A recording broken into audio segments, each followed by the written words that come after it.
What's up, guys and dolls? Welcome to the Good, the Bad and the Stupid. It's Thursday, the 3rd of December. Nearly got that wrong. Welcome. If you've not been here before, make sure you come back tomorrow, because today is a slow news day, which means this is going to be not as good as I usually am. Not as brilliant as I usually am. Not as brilliant as it always is, should I say. And that's not my fault. That's the news's fault. And it's the fact that I've not read the news, because it was that boring. I couldn't be bothered to read it anyway. So, we're winging it. But that's the name of the game anyway. That's what the podcast is all about. And it's a video. So if you want to see me struggle under the... struggle and sweat as I try and make a podcast out of this little offering that I've got in front of me, then be my guest. It's over on YouTube.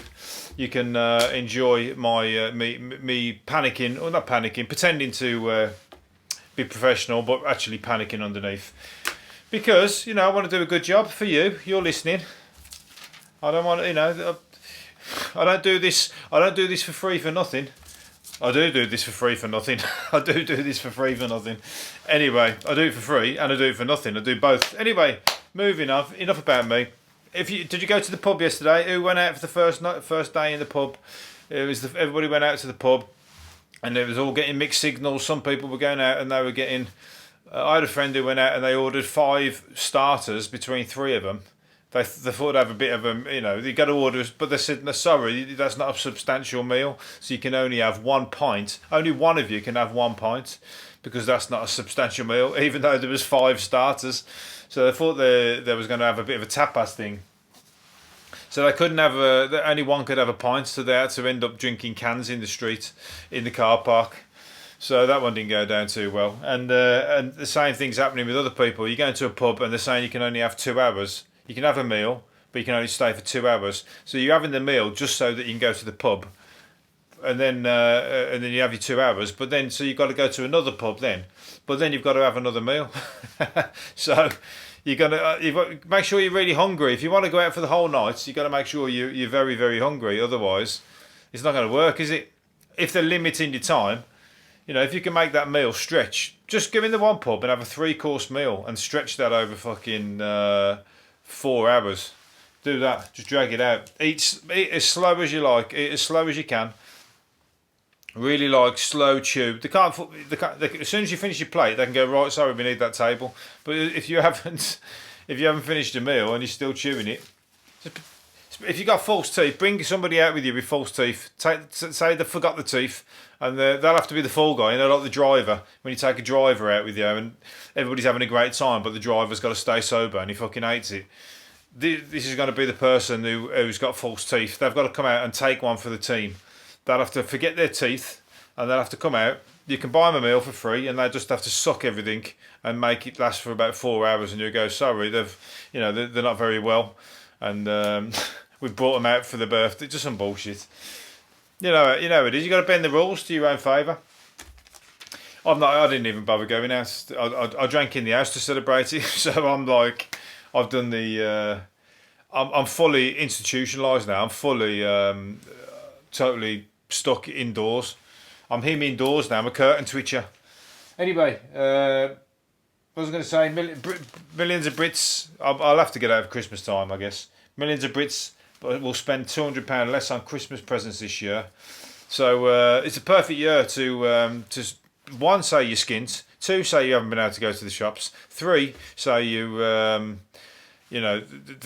deliveries at the shop are all messed up. You know, what I ordered didn't come because it's got stuck because of all the COVID stuff. Sorry, we're going to have to postpone it. We'll just have to cancel Christmas this year.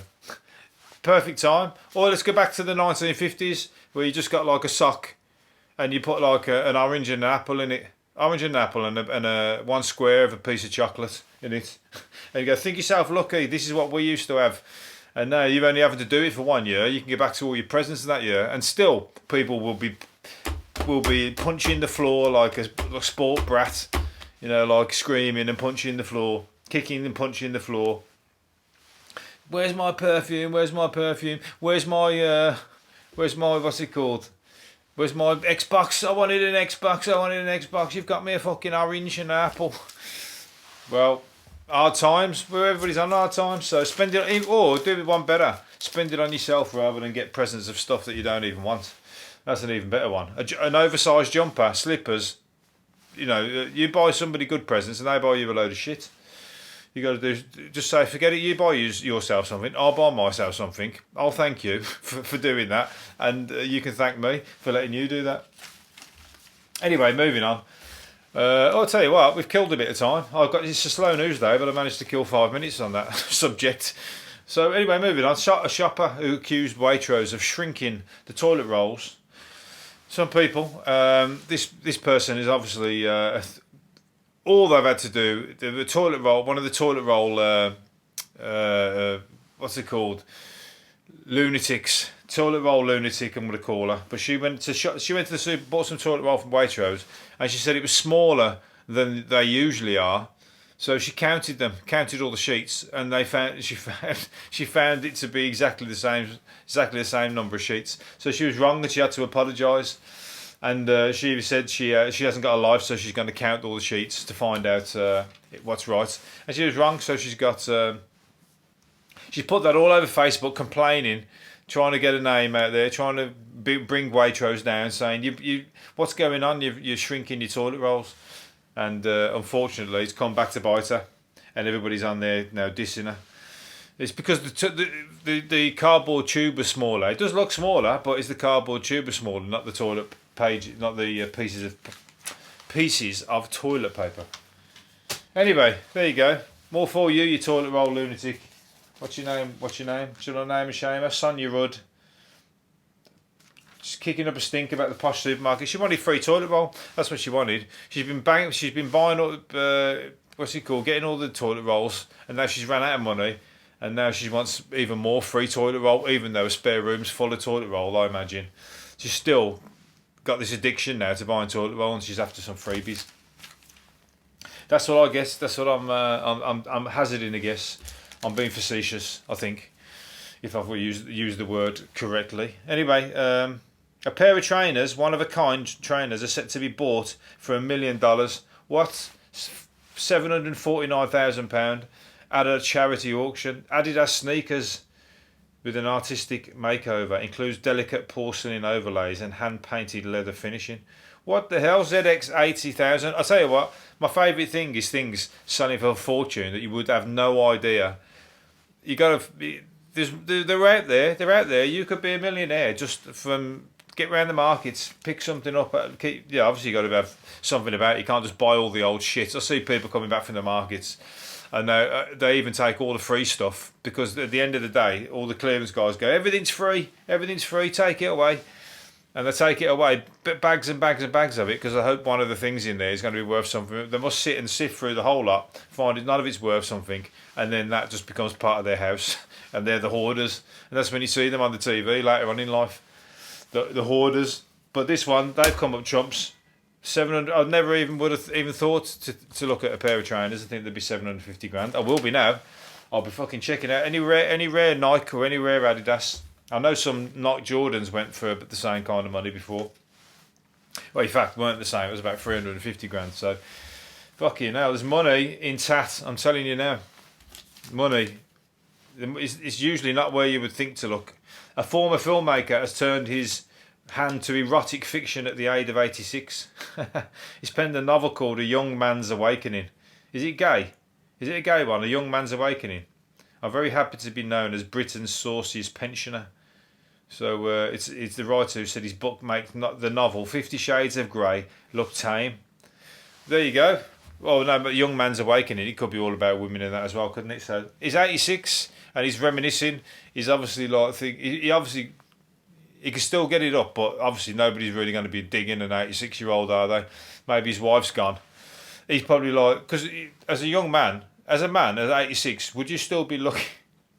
Don't take this the wrong way, ladies. But as an 86-year-old man, do you go out and do you fancy 86-year-old women, or do you still look at women who are 30? I'm not 86, so I don't know yet. I haven't got that age. I think I'm of an age where all ages below and around my age are all attractive.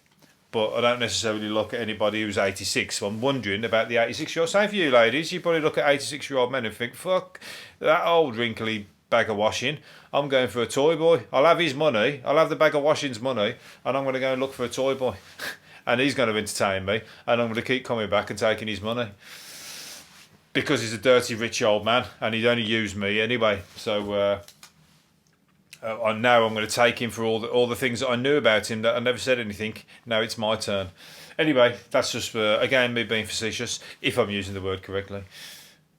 So A Young Man's Awakening, check it out, go look for it. I don't like the fact that I might like to read that and think, yeah, that's saucy, that's like, you know, something that's getting me like, that's kind of erotic and whatever. But now I know it's written by an 86-year-old man, and I don't want to be feeling like an 86-year-old man is perving over me, perving over his book. So I can't read it now, that's it. I'm going to have to forget it. Oh, here's another one, a Pokemon card. A Pokemon card is sold for 300. A rare Pokemon card is tipped to sell for 375 grand. Another one, £375,000. There's money in Pokemon cards as well. Get out there. I tell you what, I'm down the market. I'm looking now at trainers. I'll be buying. They want to be like all my mates who I'll go down there and I look for antiques and stuff. They'll be like, you see me picking up all the dirty old trainers off when somebody's doing a car boot, because you have car boot and you have antique dealers. I'll be buying all the trainers. Go, what are you buying all that shit for? You've lost your touch. Anyway, 375 grand for a Pokemon card. It's not where you're usually going to look. Right, last one I'm going to do. Telltale trendy candles. Having scented candles in your home is a sign that you are stylish. So I'm going to have to go get myself some tomorrow, if that's the case. Get myself some scented candles. What about if you got a Gwyneth? I ain't buying Gwyneth Paltrow's vagina candle. No, I don't want to smell Gwyneth Paltrow's vagina, and I don't want to enjoy the smell of Gwyneth Paltrow's vagina. Not unless it's in the flesh, which is never going to happen. And why have I said that? Because I didn't expect. That's rather rude, isn't it? Sorry, ladies, again. But scented candles. What's another one? They were doing something else. They were doing another one. Was somebody doing, Jeremy Clarkson doing one, was it, of his nuts, fuck knows. But anyway, scented candles can make you seem stylish. Well, you're not allowed to have anybody around your fucking house at the minute, so it's only seem stylish to yourself. So get some that you like the smell of. I don't know, you have to get some funky ones. I love all the Joss Sticks. All the Joss Sticks was my favourite smell growing up. Joss Sticks and weed, two of my favourite smells. But if I get a candle based on either of them, I'll be happy. Get a bit of reggae music on in the background with a bit of Joss smells going. You get good atmosphere, gets the atmosphere going, and then you know you can keep your Gwyneth Paltrow's vagina candles. What's the other one they're doing? No. I don't even know. I've never bought a scented candle in my life. I tell you what, I'm buying myself Christmas presents this year, so I might even buy myself one. Treat myself to some bath bombs and some scented candles. There you go. I've changed.